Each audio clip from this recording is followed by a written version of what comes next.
Magnetismo. Cuando me dispuse a preparar estas charlas sobre magnetismo, hice lo que cualquier persona hubiera hecho en estas circunstancias, ir a la biblioteca para conseguir algún libro con el fin de ver de qué iba la cosa. Pero resultó que nuestra biblioteca no está al día en el tema del magnetismo. Por eso el único libro que encontré sobre el tema, al menos el más reciente que pude encontrar, fue un libro publicado en el año 1600. Se titula De Magnete y fue escrito por William Gilbert. William Gilbert nació en 1544 y murió en 1603.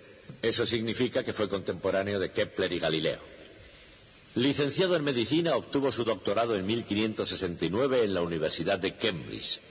Llegó a ser un médico de prestigio y en el año 1600 fue nombrado médico personal de la reina Isabel I. No debió de ser muy bueno en ese cometido, pues la reina murió casi inmediatamente. Sin embargo, cuando no estaba ocupado aplicando sanguijuelas a soberanos desafortunados, pasaba su tiempo estudiando magnetismo. El hecho es que el único legado personal que hizo la reina Isabel al morir fue una suma de dinero para William Gilbert, con lo que él pudo continuar sus estudios sobre magnetismo. Gilbert descubrió, de hecho, que se puede destruir el magnetismo de un material magnético calentándolo.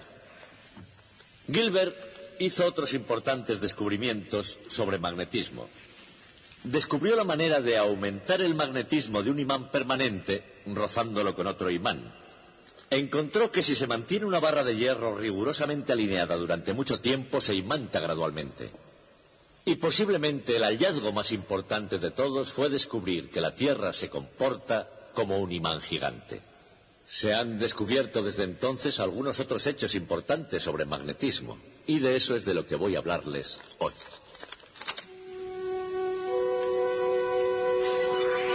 De todos los imanes que existen en la Tierra, ninguno es tan grandioso como la Tierra misma. En su sala de estudio isabelina, el doctor William Gilbert había hecho ese descubrimiento.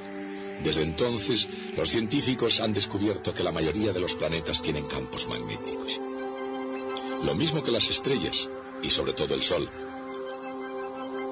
En realidad, gran parte del universo es como una extensa familia de imanes, y como en cualquier familia, cada miembro puede tener un efecto significativo sobre los demás.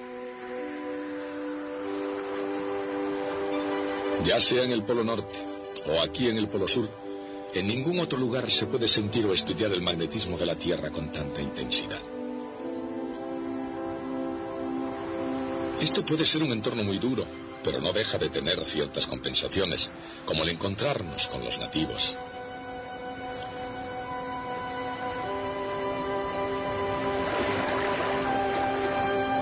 O poder ver la aurora, que es probablemente uno de los espectáculos más grandes de la Tierra. Se produce por partículas cargadas desde el Sol y dirigidas por el campo magnético terrestre.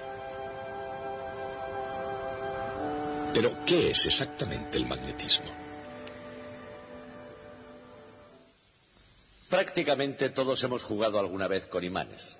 De modo que todos ustedes conocen ya mucho sobre magnetismo. Por ejemplo, quizás sepan que se puede levantar con un imán una caja de papel, siempre y cuando esté llena de clips de acero, por supuesto. Imagino que también saben que no pueden utilizar un imán para levantar un trozo de aluminio como este, o un trozo de cobre como este. En otras palabras, algunos materiales son magnéticos y otros no. Una cosa que puede que ignoren ustedes es que se puede destruir el magnetismo de un objeto magnético con solo calentarlo. Por ejemplo, aquí tenemos un alambre de hierro. Pueden ver que es magnético ya que se sostiene al estar atraído por esta barra magnética. Destruiré el magnetismo de este alambre de hierro calentándolo. Lo haré haciendo pasar una fuerte corriente a través de él. Y mientras lo hago, verán que a medida que se calienta el alambre irá combándose. Y hará falta que lo ponga casi al rojo antes de que se desprenda del imán. Debo aplicar más corriente aún. Ahora miren, ahí está. Cuando se calienta suficientemente se destruye su magnetismo y el alambre cae. Ahora que he desconectado la corriente, se está enfriando. Cuando esté lo suficientemente frío, podré pegarlo al imán otra vez. Mírenlo. O sea que el magnetismo puede ser destruido por calentamiento y se restablece cuando el material se enfría de nuevo.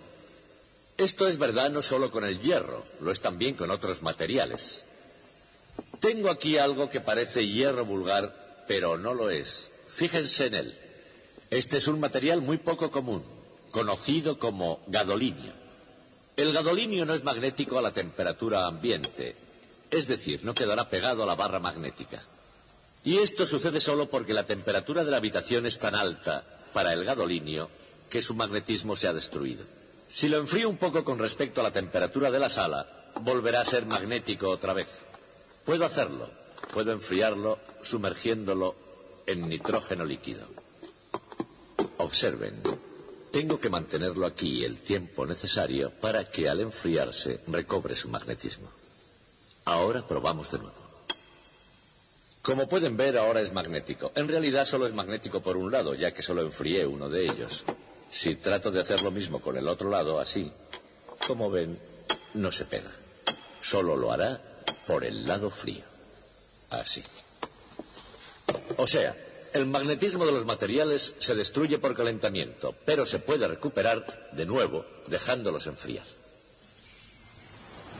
Caliente o frío, en la forma de un simple imán o en la grandiosa aurora, ¿cuál es la naturaleza esencial del magnetismo? La ecuación de la fuerza entre polos magnéticos se asemeja a la ecuación de la fuerza entre cargas eléctricas o la de la fuerza entre masas gravitatorias.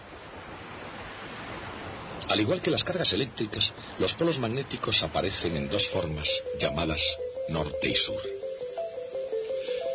Los polos opuestos se atraen y los polos iguales se repelen.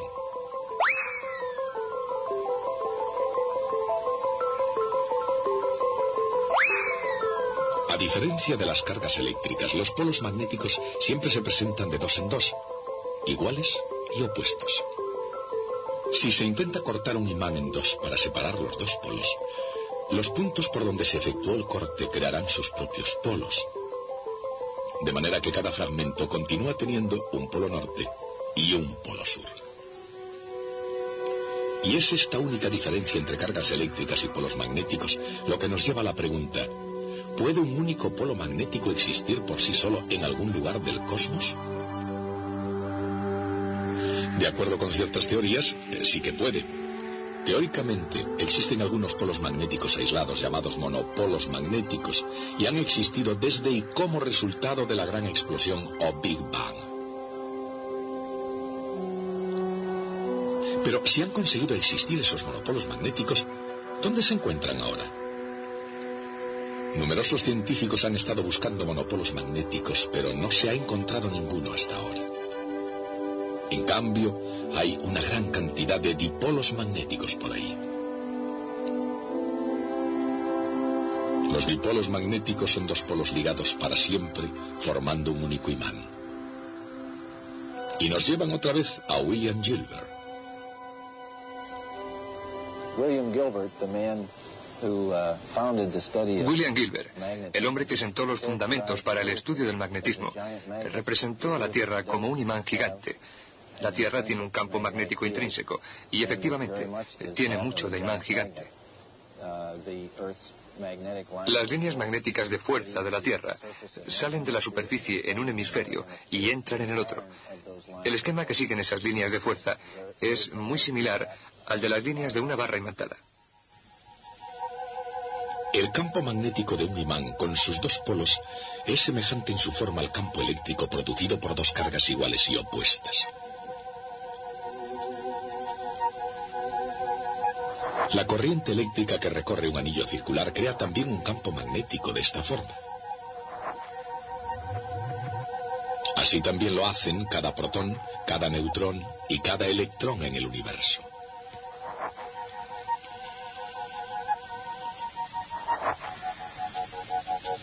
Sucede que la propia Tierra tiene un campo creado por un dipolo que apunta hacia el sur, lo que hace que las agujas de las brújulas apunten al norte. Ese hecho puede ser muy útil a veces, especialmente en momentos como este.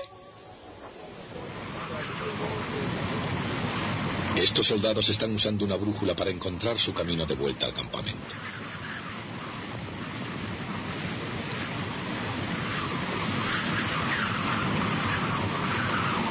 Soldados y navegantes han utilizado durante mucho tiempo la brújula para ir de un lugar a otro, por una colina o alrededor del mundo.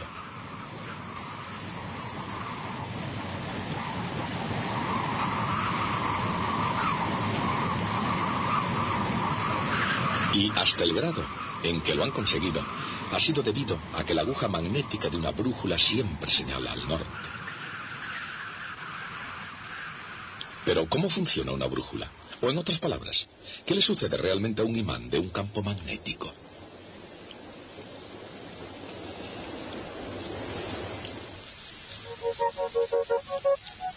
En cualquier campo magnético, un imán experimenta fuerzas iguales y opuestas en sus polos, de manera que tiende a alinearse con el campo.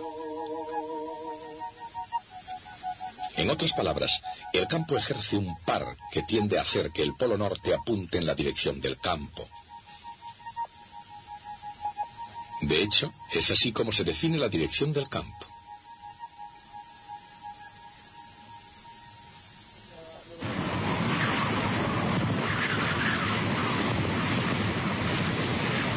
Sin importar el punto de destino, la aguja magnética de una brújula puede señalar el camino, porque se alinea con el campo de la Tierra. Al menos eso es lo que sucede aquí en la superficie. Pero, ¿qué sucede muy lejos por encima de la superficie de la Tierra?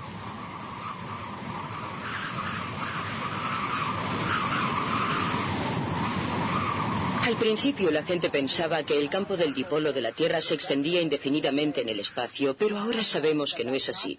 El campo está realmente limitado en la dirección del Sol por el viento solar que le afecta continuamente. Lo limita a una distancia de 40.000 kilómetros en la dirección solar. Y en la dirección opuesta, la dirección de la cola se extiende por millones de kilómetros, según sabemos. La cola de la Tierra, que no se diferencia de la de un cometa, está realmente formada por flujo magnético. Se puede definir el flujo magnético, en perfecta analogía con el flujo eléctrico, como el flujo del campo a través de cualquier superficie. El flujo eléctrico a través de un pequeño elemento de la superficie es igual al área multiplicada por la componente del campo eléctrico perpendicular a él.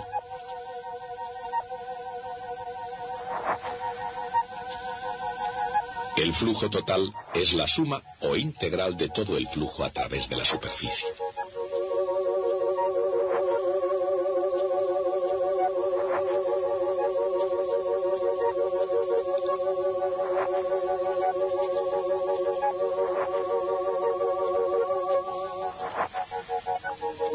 El flujo a través de cualquier superficie cerrada es igual a una constante multiplicada por la carga en su interior. A veces se representa por Q partido por epsilon sub 0. Recibe el nombre de ley de Gauss.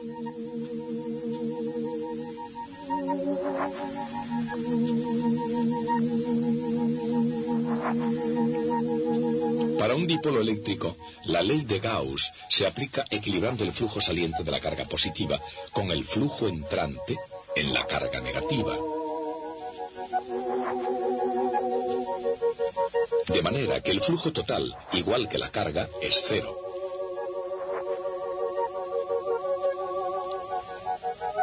El flujo magnético se define exactamente de la misma manera.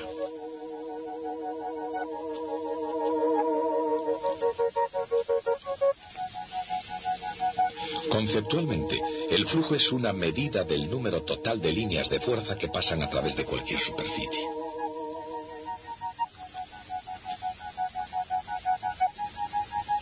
Pero como todos los imanes son dipolos, el flujo magnético total a través de cualquier superficie cerrada es siempre cero.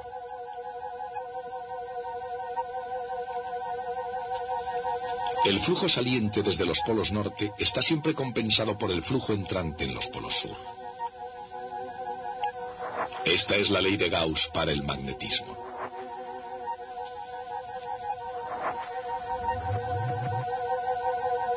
Entonces, como para cualquier otro imán, el flujo magnético total que sale de la Tierra es exactamente igual que el flujo que entra en la Tierra. Pero, ¿de dónde viene el flujo de los planetas? El principal campo magnético de la Tierra sabemos que está producido por el flujo de corrientes eléctricas a gran escala en las profundidades de la Tierra. El campo tiene otras componentes, pero el campo principal, la componente dipolar, está asociada con esas corrientes. No se sabe con exactitud cómo se produce el campo magnético. No se tiene un modelo aceptado en detalle para el mecanismo de producción.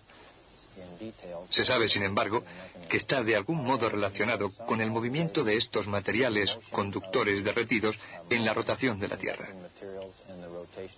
Esos materiales son, sobre todo a grandes profundidades, fundamentalmente níquel y hierro fundidos. Dado que el campo magnético de la Tierra proviene de la rotación de la misma, se alinea más o menos con esa rotación. En realidad, todo el campo da una oscilación por día, ya que está desplazado unos 11,5 grados. Esta diferencia se conocía desde la antigüedad. Los investigadores han tratado siempre de compensarla, unos con más éxito que otros. Pero incluso los mejores navegantes consideran que el campo magnético de la Tierra no está completamente fijo. El campo magnético de la Tierra está cambiando continuamente.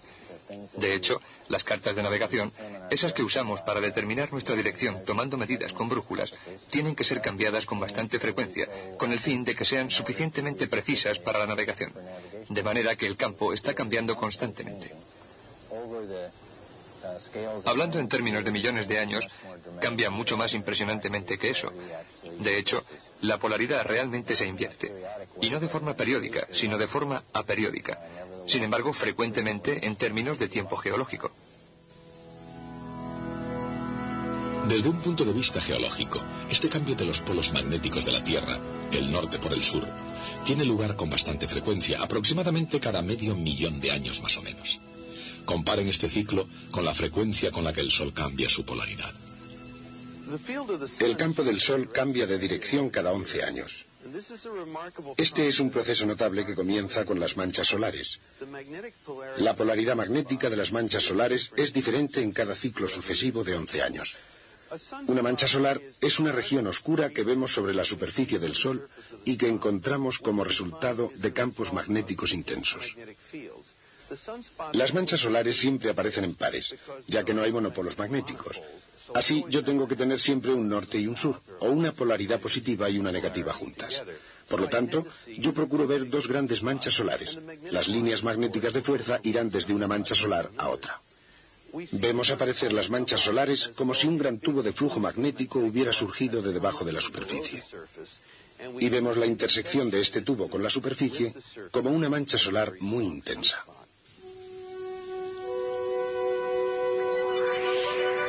Las manchas solares muy intensas producen consecuencias muy intensas.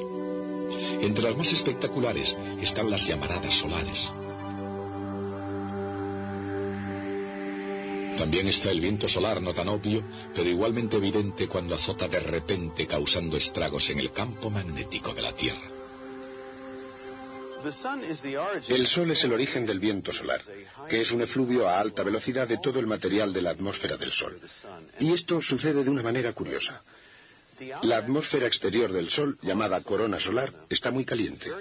Eso es lo que vemos alrededor del Sol en un eclipse total, si es que alguna vez han visto ustedes uno. La temperatura es de 1.000.000 de grados. Cuando el gas llega a estar a tan alta temperatura, le resulta más fácil escapar del Sol, porque al estar tan caliente, la conductividad es alta. La temperatura del viento solar se mantiene alta hasta una gran distancia. Incluso en la Tierra es bastante alta. Por lo tanto, el gas puede escapar del Sol y fluye hacia afuera bajo el control del campo magnético. En realidad van juntos. El viento solar arrastra las líneas de fuerza y entonces éstas controlan el material. De manera que el Sol es el responsable del viento solar al calentar el material de la corona. Si se tiene un gas de partículas cargadas en un campo magnético, estas pueden moverse con mucha facilidad a lo largo de las líneas de fuerza. Pero cuando tratan de moverse transversalmente a las mismas, giran en espiral. Esa espiral es producida por lo que se llama la fuerza de Lorentz. Un campo magnético no aplica fuerza alguna a una carga eléctrica que esté en reposo. Sin embargo, si la carga eléctrica está en movimiento, existe una fuerza magnética llamada fuerza de Lorentz. Es perpendicular tanto al campo como a la dirección de movimiento de la carga. La fuerza se expresa convenientemente utilizando al producto vectorial.